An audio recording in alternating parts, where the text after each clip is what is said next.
And now back to Bobby Likis Car Clinic and your host, Bobby Likis. Jim from Michigan, welcome to Bobby Likis Car Clinic. We held you through the break, and I thank you for your call. Well, very much. I thank you for the opportunity to talk on your show. I did not hear you the first hour, but I read the information on the internet in our local newspapers where I got the information to talk about the Bolt, and they're also contemplating coming out with a new Buick that will be totally electric. Yes, I read that based on the lacrosse, I think, body design. Correct. You know, for a couple of years, Jim, behind the scenes, GM has been working on this concept. And in fact, you know, a concept is exactly what its name implies. But you and I both know that when companies like GM and Ford and the OEM, when the OEMs spend dollars on research and development, some of that is for futuristic cars that never make it to showroom floors. But by and large, if they don't continue to spend that dollars, they fall behind. And, you know, that's what happened. You know, if you listen to the program, you heard me talking about the new Viper. See, that's what happened in the 90s with Chrysler. They fell behind, and all they had was a K car. And it just didn't work. And so we all hear about these new cars, like Jag has come out with the XE model, which is all aluminum, you know, mid-base car that's going to be in the $40,000 range or $50,000 range. And so it's a fact that GM, as you I'm sure are familiar, GM took a long, hard look at Tesla because Tesla's doing, I mean, they're not supposed to be doing. Elon Musk has done things that people that have tried to do that before, i.e. Tucker, that was before my time, you know, before yours, I'm sure, but we all remember Tucker. I mean, it's hard to buck that industry, that OEM industry, and yet Elon Musk has done a whale of a job. And they're already considering a price drop on the Tesla to make it more affordable for many. And that's really what's killing it right now is the affordability for most. Sure. Yeah, well, you're right there, and I'm sure we've talked about before, but on air. But I'm sure that you're familiar with Panasonic and Tesla opened a $5 billion battery factory, or not opened. They're building about 245 miles from the Tesla plant, and they chose Nevada to build that plant. They've already, I think, broken ground. I know they've done some surveying work, and that's a project going forward. And that's the engine of the car, the battery.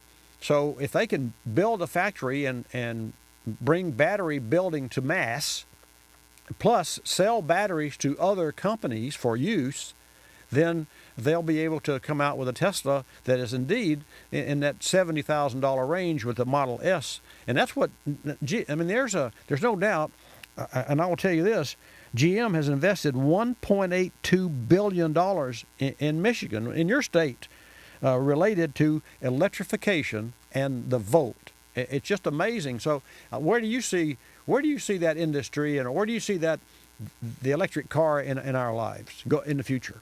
Well, I think I'll give it another 20 years before it's out there percentage-wise enough for its competition to the gas car. I don't see it happening in the next 5 years. Truthfully. I agree. I agree with you. I mean, the ICE, the internal combustion engine, they've made strides. The direct injection, the horsepower per cubic inch is called power density, is unbelievable. Ford's EcoBoost, you know, which is one of my favorite, and it was when it first came out, and now it's proved to be their top notch. And then, you know, you're familiar with Ford's aluminum F-150.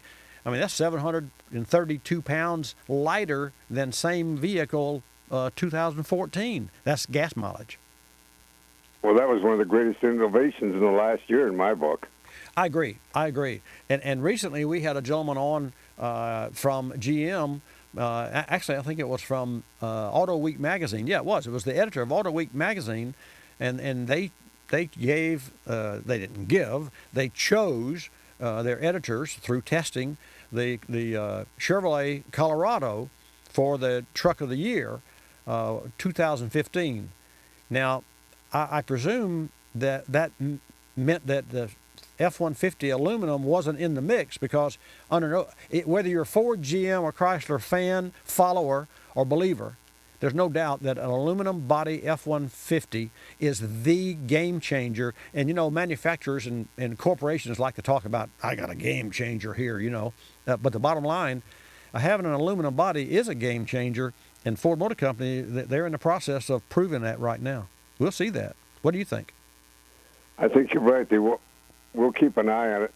And by the way, I'm going to keep an eye on the auto show. If I get a good cellular signal from it, I'll report to you either the first or second weekend right from the auto show.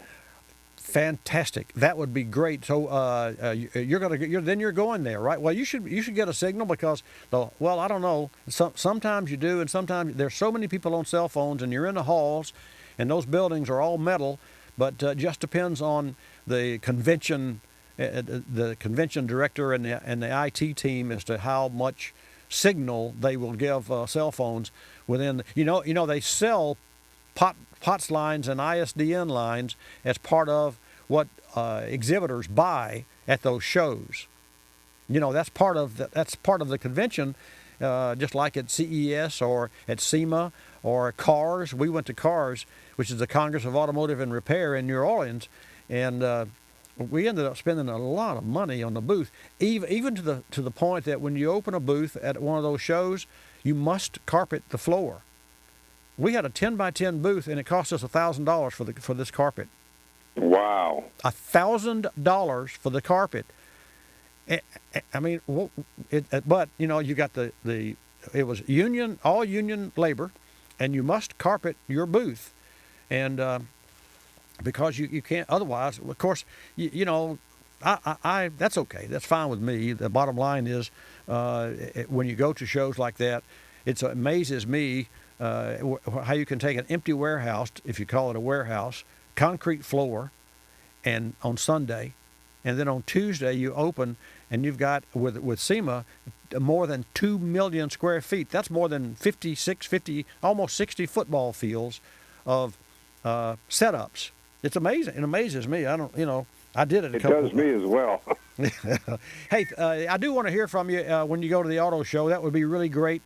You've got our number, and as always, Happy New Year to you, and always great to hear from you there in Michigan, Jim. Same here, Bobby. Keep up the good work. Thank you. I appreciate that.